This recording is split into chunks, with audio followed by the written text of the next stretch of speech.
In today's video, we're going to dive into three separate chess master games where the Italian game is played. With each game, we go from national master to grandmaster, all the way to past world champion Paul Morphy. My name is Anthony Arena. I am a 2000 rated chess expert from Long Island, New York. Now, the Italian game is one of the most dynamic and aggressive openings in chess. You immediately look to take control of the center with e4. After that, you're going to go ahead and play knight to f3, attacking the pawn. After our opponent defends the pawn, we play bishop c4. We have a dynamic attack in the f7 square. We have a quick castle, and you can see how this is an amazing opening. In this particular game, we're looking at national master Caterina Bazzina. And in this position, we have a multitude of different options. You can play c3, looking to push d4. You can just castle right away, or you can develop your knight to c3, looking for more of a developmental approach. In this case, d3 is played, a different option where we look to pin the knight and develop our knight here to c3. This plays out a little bit differently because normally the bishop might go to b4. So we castle, our opponent castles, and we have a very clean game where both sides will look to create attacks on the opponent's king side. In this situation, I would like to see the dark squared bishop perhaps on c5, looking to exploit this f2 pin. Either way, development continues. It's good to get the rooks out to the center and then eventually create an open file so that your rook has more space. Developing that knight to c3, like we originally alluded to. And you can see that the development is pretty rapid. The king's going to move over, getting rid of that pin, a5. A nice move where we take extra space and making it difficult for a b6 push. So the knight comes back to g8. I think anticipation of knight d5. And if we take the bishop, the knight would just take back and reroute to a nice square. And that plays out pretty much exactly as I said. One difference being an f5 push here, looking to create an open file for the rook, and eventually maybe a weakness on f2. So knight takes, that knight takes back, and looking to reroute over to g6.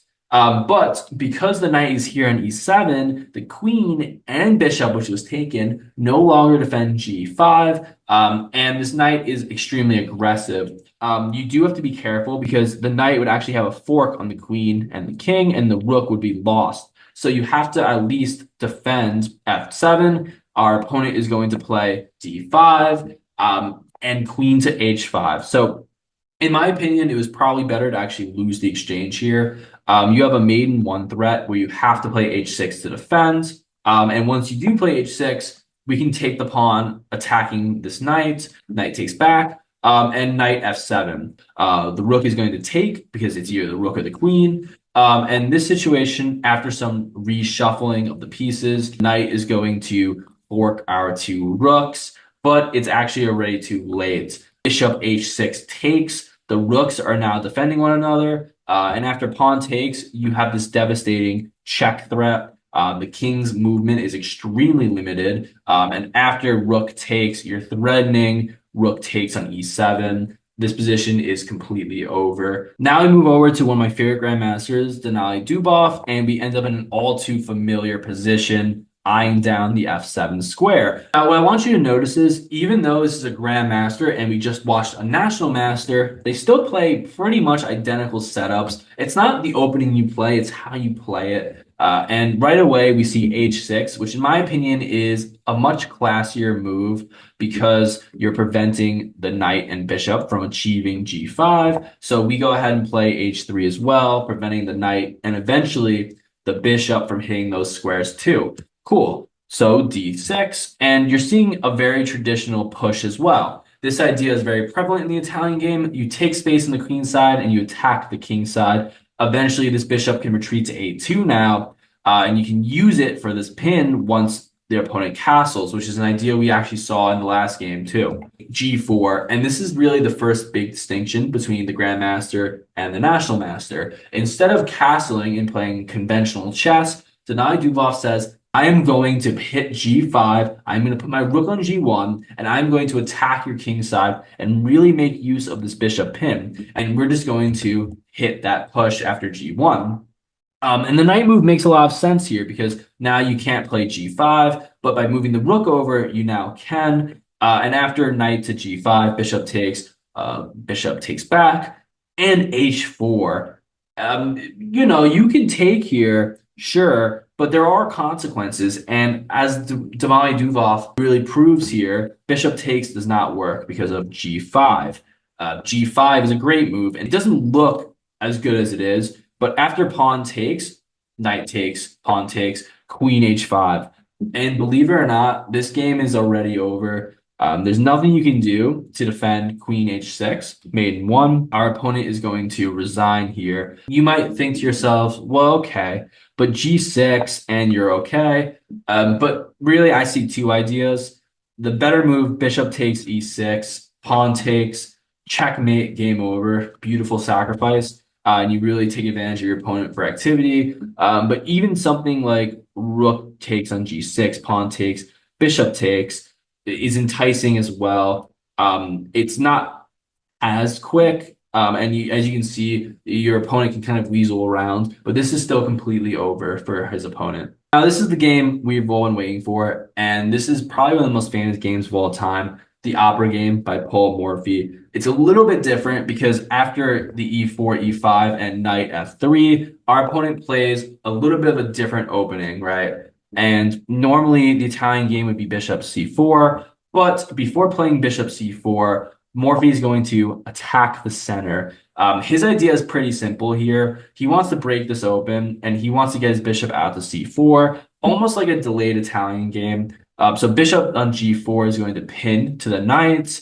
Morphy takes this opportunity to take the pawn. Bishop takes, queen takes. Notice that you're not going to double up your pawns. You're instead going to let your opponent take back, and now you're not trading queens, but you are getting the bishop to c4. This does look a little bit elementary because it's scholar's mate almost, and you would think that the top two players in the world wouldn't be going for scholar's mate each other, but this idea is actually really nice.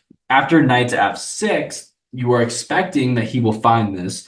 You can play queen b3, and it's a double attack on f7, which if he hits f7, it's game over, and queen takes on b7.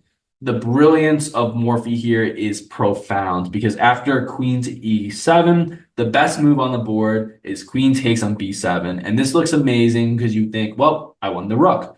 Not so fast because you have queen b4 supported by the bishop, checking and forking the king as well as the queen on b7.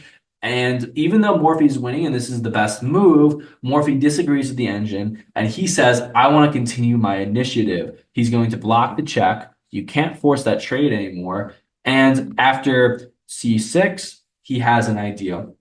This idea will go down as one of the most brilliant tactics of all time. In this situation, we know that our opponent is going to push b5. So he prepares this by playing bishop g5, pinning the knight to the queen. After the push b5, we have a couple of different options. What will we do? Can you retreat the bishop? And that's not Morphy's style. He plays knight takes on b5, and really nothing else to do other than pawn takes, bishop b5 check, and knight to d7 is a natural defense because you develop the knight to its correct square, and now you are protecting with a less valuable piece than a queen or a rook. But Morphy's brilliance continues to shine after long castle because now there is a double attack on the knight, and you would think that this knight here is double defended and actually triple defended by the king, knight, and queen, but this knight is actually pinned to the queen. And the king can't take because of the double attack, and the queen shouldn't take because he'll just be lost by the bishop or rook. So here in this situation, how does he defend? Well, rook to d8. You need to add an extra defender, otherwise you lose the knight. But Morphy has no problem with this because Morphy is going to hit not one, not two, but three brilliant moves in this sequence. First, rook takes knight, forcing the rook to take back because, of course, if the knight takes back, the queen is hanging, right? So rook takes, rook d1. And in this situation, in order to try to salvage this position, Morphy's opponent plays queen e6. I'm going to trade with you. We are going to trade queens, and I am going to survive and maybe even try to save this rook somehow.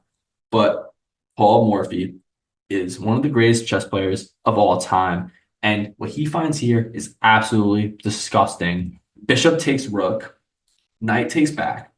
And the final nail in the coffin, the third brilliant move that puts Paul Morphy in chess history forever, Queen B8. What is Queen B8? Well, let's look at this. This is a forced move because notice that these dark square diagonals, I'm shaking right now. These dark square diagonals they're completely covered and the king can't do anything. But wait a second. Morphy blundered. The knight can just take the queen.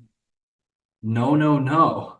You need to subscribe to Chess Goon right now because what you haven't seen is that rook to d8, checkmate. There is no escape from this position. This queen is helpless. The knight is helpless. The bishop is. Guys, Paul Morphy's opponent is up 10 points of material and he's done. He lost. He just lost.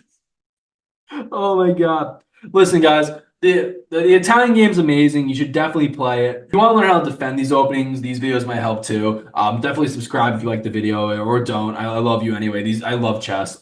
See you later. Deuces.